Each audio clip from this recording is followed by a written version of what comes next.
रतनपुर गांव में एक गरीब किसान रामू अपनी बीवी सरला के साथ रहता था। सुबह के वक्त मिट्टी के छोटे से घर में चूल्हा जल रहा था, जिस पर लोहे की कढ़ाई में थोड़ी सी सब्जी पक रही थी।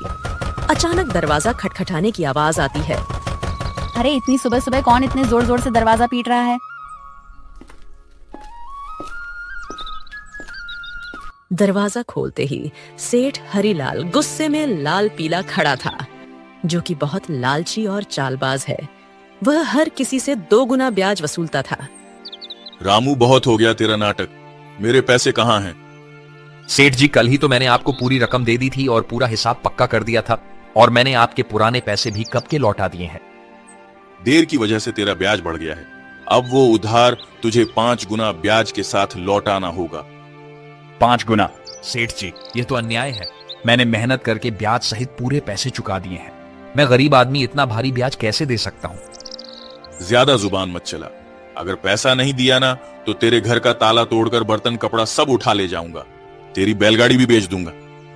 सेठ जी, गरीब का खून चूसकर आपको क्या मिलेगा? हमारे साथ ऐसा मत करिए। इतना ज्यादा ब्याज मैं नहीं दे पाऊंगा।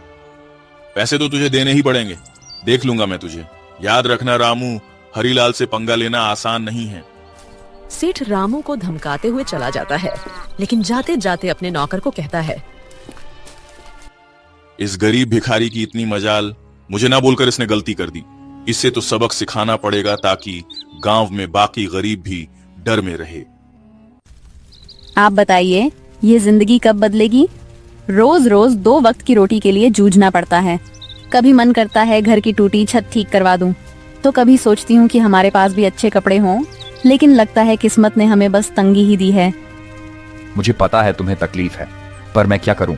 खेत छोटे हैं, बारिश वक्त पर नहीं होती, ऊपर से कर्ज का बोझ भी सर पर है। मैं दिन रात मेहनत करूं, तब हमारे हिस्से में यही नमक रोटी आती है। मेहनत? हाँ, मेहनत तो आप करते हैं, लेकिन भगवान हमारी सुनता ही कहाँ है। लगता है जैसे भाग्य ने हमें इस गरीबी में ही सड़ने के लिए भेजा है। सरला ने आह भरी पर चुपचाप सब्जी पकाने लगी। कमरे में सन्नाटा था। रामू ने मन ही मन ठान लिया, आज खेत में चाहे जान निकल जाए, पर घर लौटकर कुछ ऐसा लाऊंगा जिससे सरला के चेहरे पर मुस्कान आ जाए। रामू को नहीं पता था कि आज का दिन उसकी जिंदगी की सबसे बड़ी कहानी की शुरुआत करने वाला है। सुबह के वक्त रामू खेत जाने के लिए घर से निकल रहा है। सुबह की हल्की हल्की धूप खेतों पर पड़ रही थी।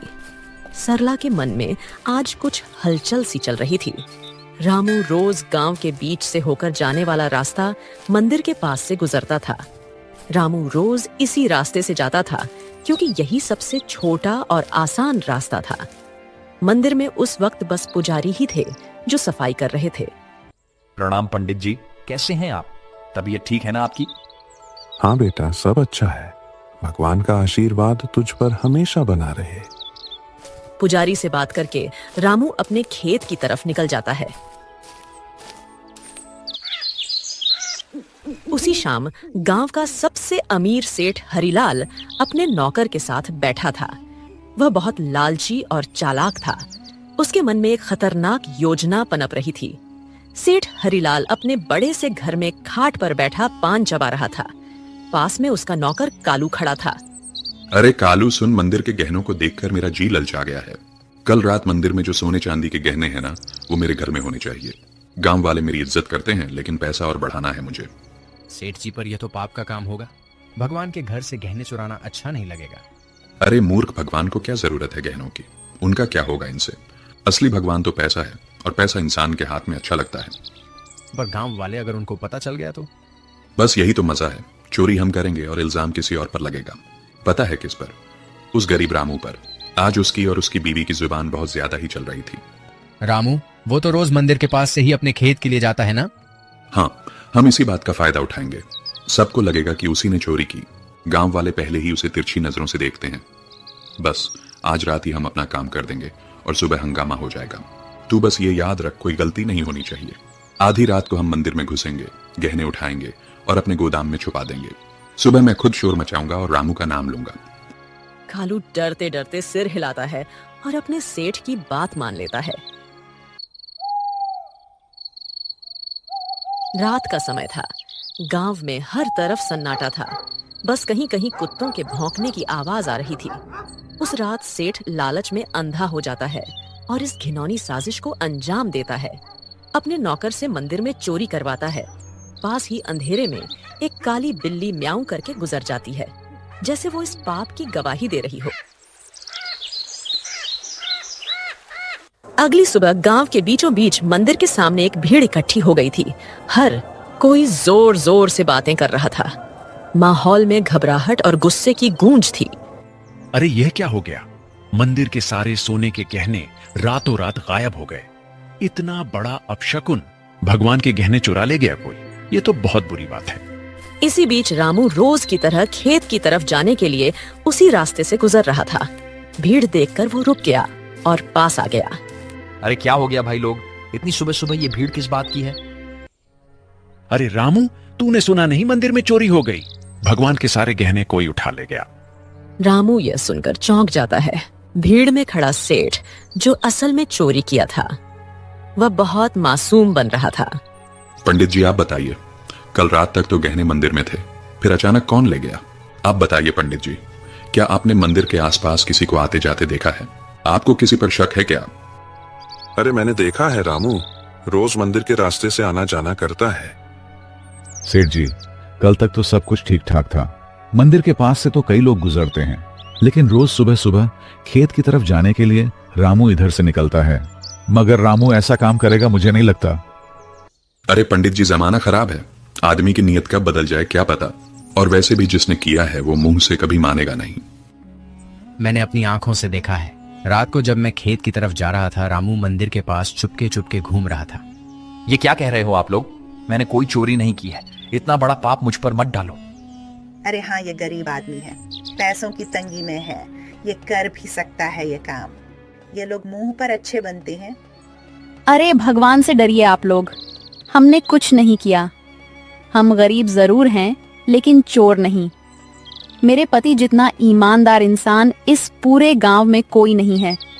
ऐसा मत कहिए, वरना भगवान आप लोगों को कभी माफ नहीं करेगा।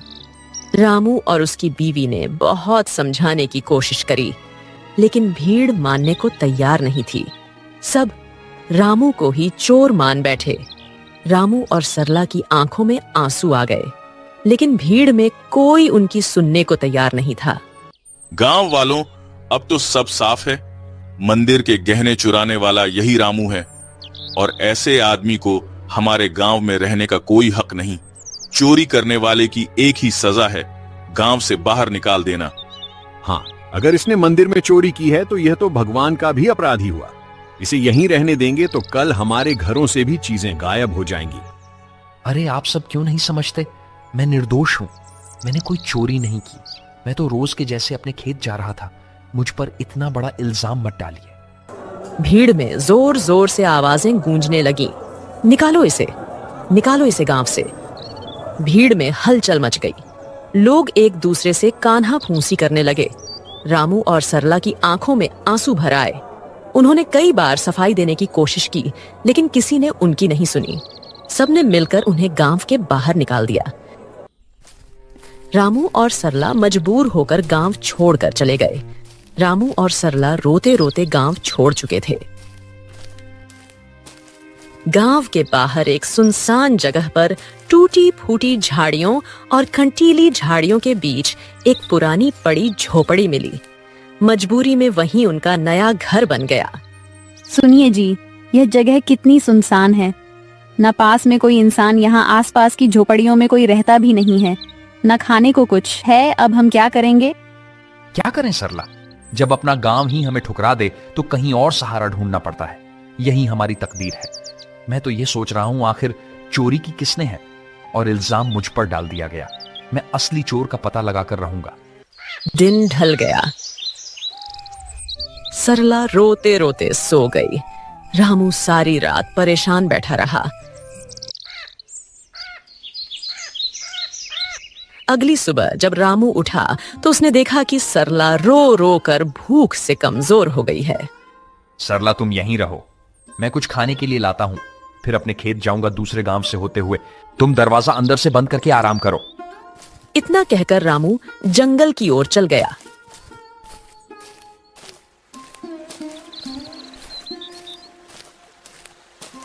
रामू ने सरला को कुछ फल और आसपास की नदी से पानी लाकर दिया।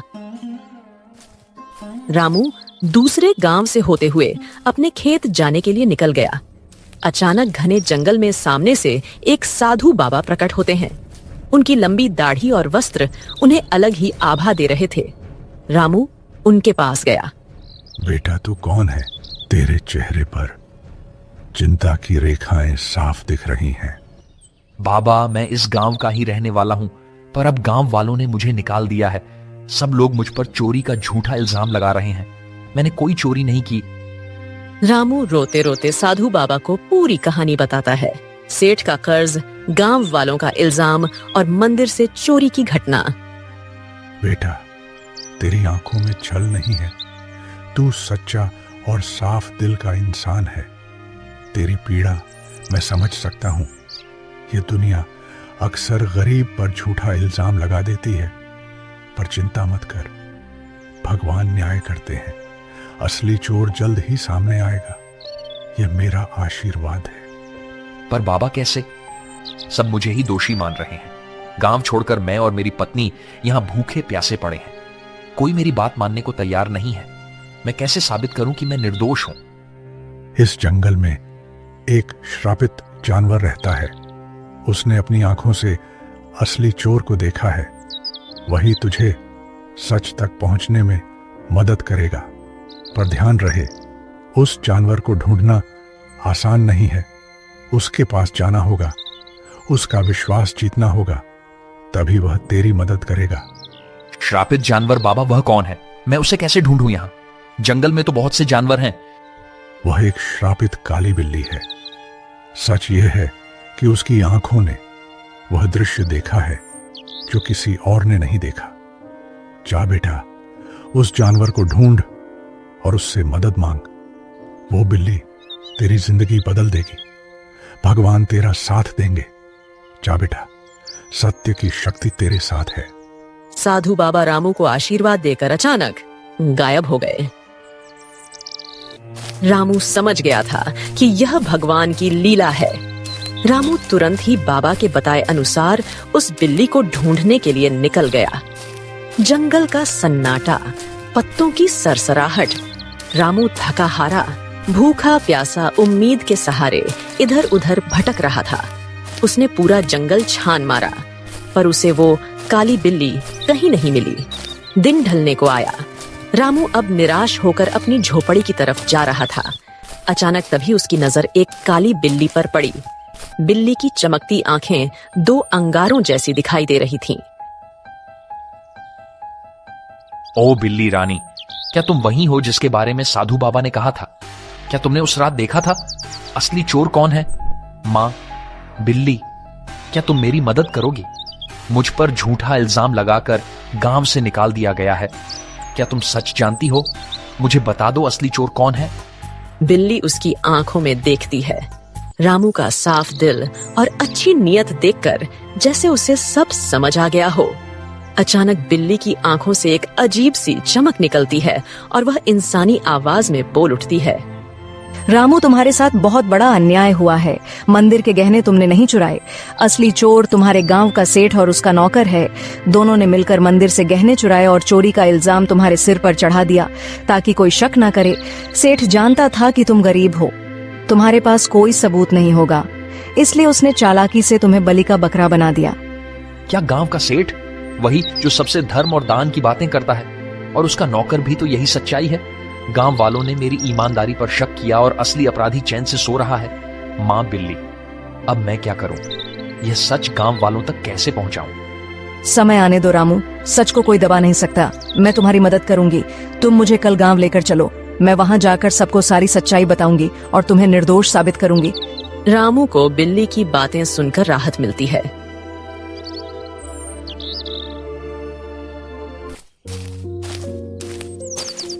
वह घर जाकर सरला को पूरी बात बताता है।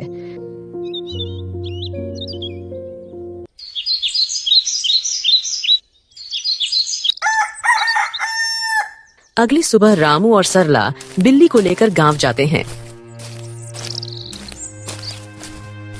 और सबको बुलाते हैं।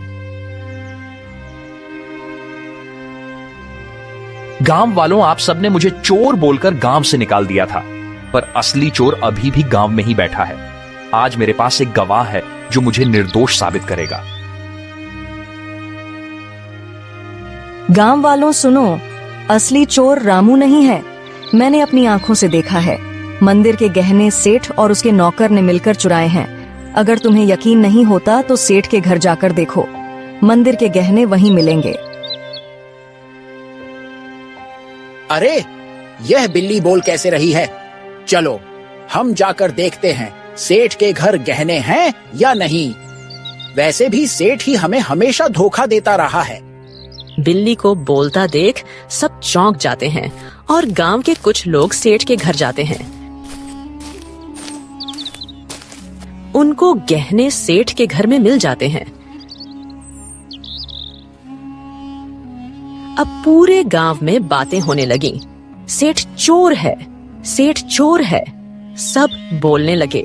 सेठ ने चालाकी से अपने नौकर को इशारा करा और सारा इल्जाम नौकर पर डाल दिया। अरे नहीं नहीं, मैं चोर नहीं हूँ। ये सब मेरे नौकर की करतूत है। उसने ही चोरी की है। मैं तो खुद हैरान हूँ। झूठ मत बोलिए सेठ जी, आप सबसे ब्याज में 4 गुना पैसे वसूलते हो, अब चोरी भी करवा रहे हो। ठीक है, अगर तुम सब कहते हो तो इस नौकर को सजा मैं दूंगा, क्योंकि यही असली चोर है। मुझे इस बारे में कुछ नहीं पता था। सेठ ने पूरे गहने वापस मंदिर में रखवा दिए। अब गांव में उसकी कोई इज्जत नहीं करता है। पूरे गांव वालों ने रामू से माफी मांगी। उन्हें अपनी गलती का एहसास हो गया। सबने पूरे आदर सम्मान के साथ रामू और सरला को गांव वापस बुलाया।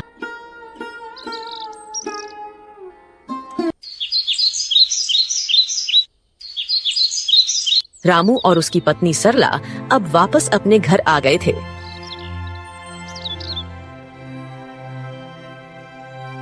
शाम का समय, हल्की ठंडी हवा चल रही है। रामू बोलने वाली बिल्ली के साथ खेत की तरफ जा रहा था।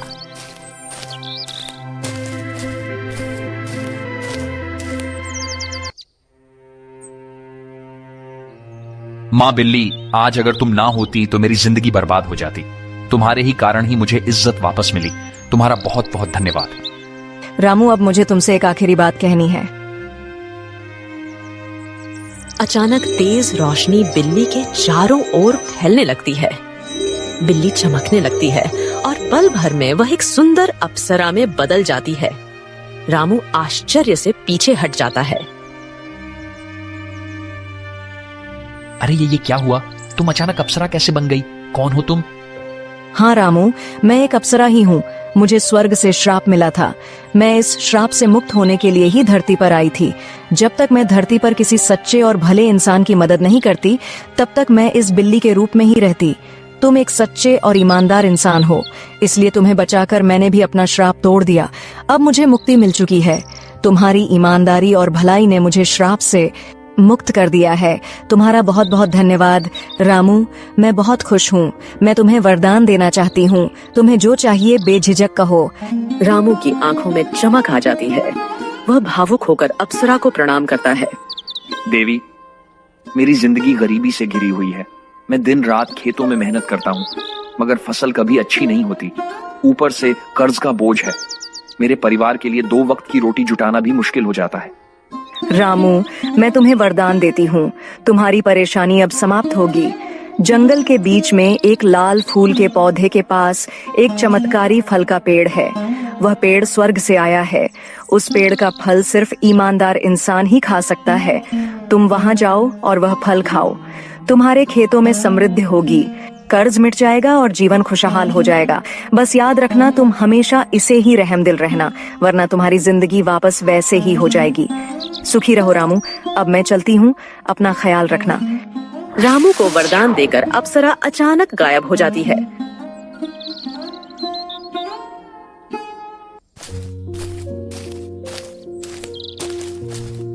रामू जंगल में चारों तरफ उस चमत्कारी पेड़ को ढूंढता है। सूरज ढलने को होता है। थका हारा रामू अचानक लाल फूल के पौधे को देख लेता है।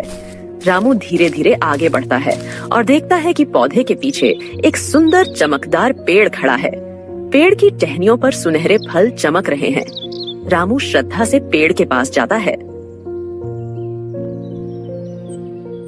पेड़ देवता, मुझे अप्सरा ने आपके पास भेजा है। मैं गरीब किसान रामू हूँ, क्या मैं आपके फल खा सकता हूँ? अचानक पेड़ से आवाज आई। रामू, मुझे सब पता है।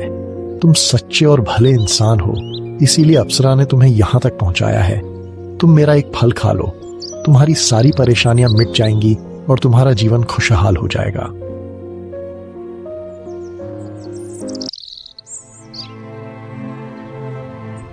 रामू पेड़ से एक सुनहरा फल तोड़कर खाता है। अचानक उसके शरीर में एक अजीब सी ऊर्जा दौड़ जाती है। वह पेड़ को धन्यवाद करके अपने घर की ओर निकल जाता है और जैसे ही वह घर के पास पहुंचता है, उसकी झोपड़ी एक सुंदर बड़ा आलीशान घर में बदल जाती है। रामू दंग रह जाता है। उसकी पत्नी बाहर आकर चौंक जाती। अरे सुनिए, ये क्या हो गया? हमारी झोपड़ी कहाँ गई? इतना बड़ा घर कैसे बन गया? क्या यह घर हमारा है? हाँ प्रिय, ये सब भगवान की कृपा है। जंगल में मुझे एक अप्सरा मिली। उसने मुझे चमत्कारी पेड़ का रास्ता बताया। उस पेड़ ने मुझे फल दिया और जैसे ही मैंने खाया, हमारी किस्मत बदल गई। रामू ने सरला को उस स्वर्ग से आई श्रापित बिल्ली की पूरी कहानी बताई। इतने सालों की गरीबी के बाद अब हमारी जिंदगी बदल गई। भगवान का बहुत बहुत धन्यवाद। हाँ, मगर याद रखना, यह चमत्कार हमें सिर्फ इसलिए मिला है क्योंकि हमने कभी बेईमानी नहीं की। ये वरदान हमें हमारी मेहनत और ईमानदारी की वजह से मिला है।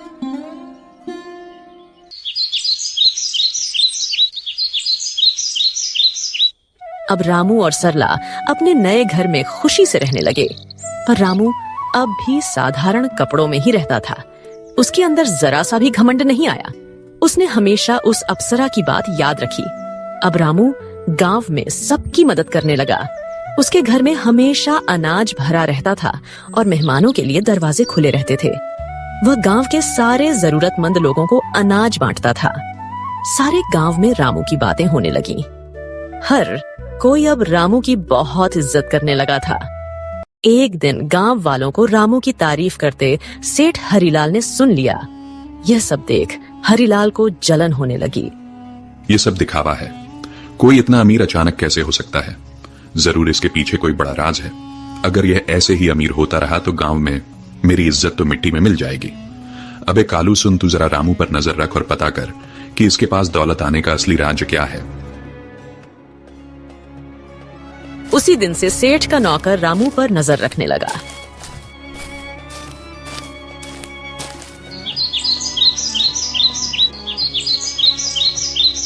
एक दिन सेठ का नौकर रामू का पीछा कर रहा था। उसने देखा कि रामू जंगल में जाकर उस चमत्कारी पेड़ से बात कर रहा है।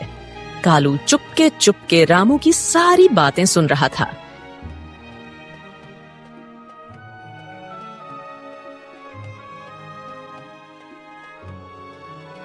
सेठ जी, मैंने सब देख लिया, सब पता कर लिया। रामू उस जंगल के बीच वाले पेड़ से बात कर रहा था। उसने उस पेड़ का फल खाया है जिसकी वजह से उसकी गरीबी दूर हुई और वह अमीर बन गया। क्या सच में? तो चल अभी उसी पेड़ के पास चलते हैं। अगर रामू अमीर हो सकता है तो मैं क्यों नहीं? मैं तो उससे भी बड़ा अमीर बनूंगा। मेरे पास तो पहले से ही ताकत और पैसा है। उस पेड़ को मैं अपनी मुट्ठी में कर लूंगा। सेठ लालच में आकर तुरंत अपने नौकर के साथ जंगल की ओर निकल गया। पर उसे क्या पता था, आज यह लालच उसे ले डूबेगी। वो लोग पेड़ के पास पहुंचे और फल तोड़ने की कोशिश करते हैं, पर एक भी फल उनसे नहीं टूटता। सेठ गुस्से में आकर पेड़ से कहता है, ओ पेड़, सुना है तूने रामू को फल देकर अमीर बनाया है। अब मुझे भी अपने फल दे, जल्दी कर। मैं इस पूरे गांव का सबसे बड़ा आदमी हूं। अब मैं और भी शक्तिशाली बनना चाहता हूं। सेठ, तू लालची है, अहंकारी है और बेईमान है। मैं अपना फल सिर्फ उसी को देता हूं जिसके दिल में दूसरों के लिए करुणा हो, जो ईमानदार हो और सच्चा हो। तेरे दिल में सिर्फ लालच और घमंड है। इसलिए तुझे कभी यह फल नहीं मिलेगा। क्या कहा? तू मुझे फल नहीं देगा? अरे मूर्ख पेड़, अगर तू मुझे फल नहीं देगा तो मैं तुझे जड़ से काट दूंगा। तेरे जैसे 1000 पेड़ मैं खरीद सकता हूं मैं। अब तू देख, तुझे काट कर मैं तेरे सारे फल ले लूंगा। अबे कालू, कुल्हाड़ी उठा और इसे काट डाल। गांव जाकर उस रामू को भी आज मैं खत्म कर दूंगा। कालू भाग कर जाता है और कुल्हाड़ी लेकर आता है। सेठ पेड़ को अपने पैर से मारने लगता है और उसका नौकर कुल्हाड़ी से पेड़ काटने की कोशिश करता है, लेकिन कुल्हाड़ी लगते ही चिंगारियों में निकलती है। अचानक आसमान से बिजली गिरने लगी और तेज हवा चलने लगी। ठहरो, तुम दोनों को अपने लालच और पाप का फल अब यही मिलेगा। तुम्हें दूसरों की मेहनत और भलाई से जलन थी, अब तुम्हें इसका परिणाम भुगतना होगा। अचानक पेड़ से एक चिंगारी निकलती है। सेठ और उसका नौकर वहीं जलकर राख हो जाते हैं। सच्चाई और ईमानदारी की राह चाहे कितनी भी कठिन क्यों ना हो, अंत में जीत हमेशा अच्छाई की ही होती है। लालच और बेईमानी इंसान को कभी सुख नहीं दे सकते। भगवान भी उसी का साथ देते हैं जिसका दिल साफ हो और जो दूसरों की मदद करता है। इसीलिए हमें हमेशा नेक रास्ते पर चलना चाहिए।